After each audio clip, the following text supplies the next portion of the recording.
Hello friends, আসসালামু আলাইকুম। সবাইকে স্বাগতম জানাচ্ছি নতুন আরেকটি ব্লগ দেখার জন্য।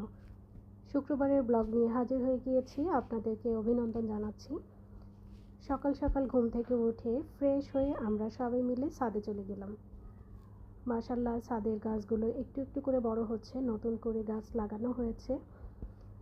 এখানে ভেন্ডি গাছ আছে, সঙ্গে পুঁই শাক, পুদিনা পাতা, কুমড়া শাক, তারপরে আছে বোম্বাই মরিচের গাছ, উচ্ছে গাছ, অনেকগুলো গাছ লাগানো হয়েছে। মাশাআল্লাহ, ফলনও ভালো। আমরা অলরেডি একবার পুঁই শাক খেয়েছি, এবার কুমড়া শাক খাবো। কুমড়া শাকের আগা কাটতে এসেছি আমরা সবাই মিলে। এটা দিয়েই আজকে রান্না হবে, তাই আগাটা কাটা হচ্ছে। গাছটা যদিও ছোট, তবে আগা কাটলে ইনশাল্লাহ আরও শাখা প্রশাখা বেড়ে যাবে, তখন আরও বড় হবে। তো শাকটা কাটা হয়ে গেলে আমরা নিচে যেয়ে রান্না করব।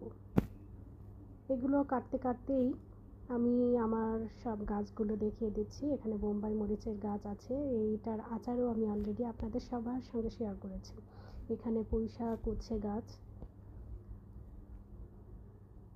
ছাদে আসলেই অন্যরকম লাগে, আসলে গাছের সাথে সময় কাটাতে কিন্তু অন্যরকম লাগে। যারা বিশেষ করে গাছ ভালোবাসেন, এই যে আমার পুদিনা পাতা গাছ, আমি প্রতিদিন কিন্তু এখান থেকে পুদিনা পাতা নিয়ে চা খাই। পাশে আমাদের বাড়িওয়ালার ছাদে যে আম হয়েছে, মাশাআল্লাহ অনেক আম ধরেছে। এটা ব্যানানা ম্যাঙ্গো এবং আরও অনেক জাতের আম আছে। আঙ্কেল একটু আম পছন্দ করেন, তাই আঙ্কেলের ছাদ জুড়ে বেশিরভাগই আম দেখা যায়। সঙ্গে আছে ড্রাগন গাছ, এখানে লিচু গাছ অল্প কিছুদিন হলো লাগিয়েছে। নিচের এই ছাদটা পুরাটাই আঙ্কেলরা ব্যবহার করেন, ওখানে একদম লক করা থাকে এবং পুরাটাই আম গাছে ভরা। মাশাআল্লাহ, এখানেও অনেক আম আছে।